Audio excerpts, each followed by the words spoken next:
ओंकार जी, अगर देखें exit polls को सही माना जाए, और चूंकि हम लोग एग्जिट पोल के मद्देनजर ही बात कर रहे हैं, तो जाहिर सी बात है, इसको सही माना ही जाएगा। बाद में कितने सही होते हैं या कितने गलत होते हैं, ये तो समय बताएगा। लेकिन अगर एग्जिट पोल पोल को सही माना जाए, और किसी एक एग्जिट पोल को सही ना माना जाए, ज्यादातर एग्जिट पोल का, जिसे क्या ना, पोल ऑफ द पोल्स कहते हैं, अगर ज्यादातर एग्जिट पोल्स को सही माना जाए, तो ये बड़ी बात होगी कि भारतीय जनता पार्टी राजस्थान में, तो माना जा रहा था कि साहब दिक्कत आएगी अशोक गहलोत को, वहां उन्होंने काफी अच्छा परफॉर्म किया है। मध्य प्रदेश में, जिसको नेक एंड नेक फाइट कहा जा रहा था, उसमें ज्यादातर एग्जिट पोल्स का मानना है कि बीजेपी एक अच्छे मार्जिन से वहां भी आगे है। छत्तीसगढ़ में, जिसको माना जा रहा था कि कांग्रेस के लिए सबसे कंफर्टेबल है, हमने देखा कि वहां पे भारतीय जनता पार्टी 15 सीट से उठ के 40 क्रॉस कर रही है। तो बहुत अच्छा किया उन्होंने वहां पे। और छत्तीसगढ़ में भी, हाँ, सरकार जरूर कांग्रेस की बनेगी, लेकिन जो पिछले 5 साल जिस तरह उन्होंने कंफर्टेबली बूट मेजोरिटी की सरकार चलाई, वो नजर नहीं आ रहा है। हो सकता है उनको सरकार बनाने के लिए, अगर, जैसा कि वहां पे कुछ लोगों का ये भी मानना है कि बहुजन समाज पार्टी 3 4 5 सीटें निकाल सकती है, तो हो सकता है कि उन्हें बीएसपी का सपोर्ट भी लेना पड़ सकता है।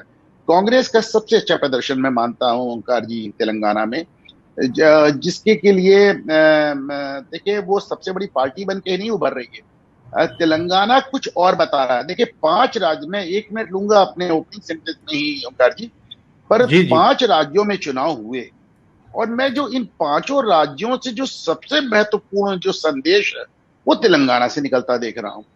जिसे जहां पे असदुद्दीन ओवैसी ने कोई कसर नहीं उठा रखी, और उसके बाद अगर कांग्रेस सबसे बड़ी पार्टी के रूप में उभर रही है, जहां पे टीआरएस में, जहां केसीआर ने मुसलमानों को, मुस्लिम वोट को लुभाने के लिए ऐसी कोई, जिसे कहना चाहिए कि ऐसी कोई फ्रीबी या ऐसी कोई बात नहीं करी।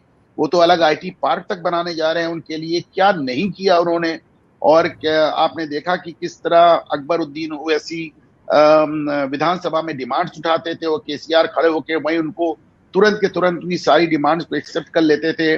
और ओवैसी ने, आपने इस बार देखा कि कोई, मैं समझता हूं कि ओवैसी का ये सबसे जबरदस्त चुनाव प्रचार था पिछले सालों में। और उसके बाद अगर कांग्रेस सबसे बड़ी पार्टी बनकर उभर रही है ओंकार जी, तो मैं समझता हूं कि तेलंगाना से एक मैसेज ये आ रहा है, कि जिसको मैं तमाम चैनलों में पिछले 1.5 साल से कह रहा हूं, कि मुसलमान वोट नॉर्मली जिसके लिए माना जाता है कि एक बार एक पार्टी को छोड़ देता है तो पलट के नहीं जाता, वो दोबारा कांग्रेस की तरफ उन्मुख नजर आ रहा है।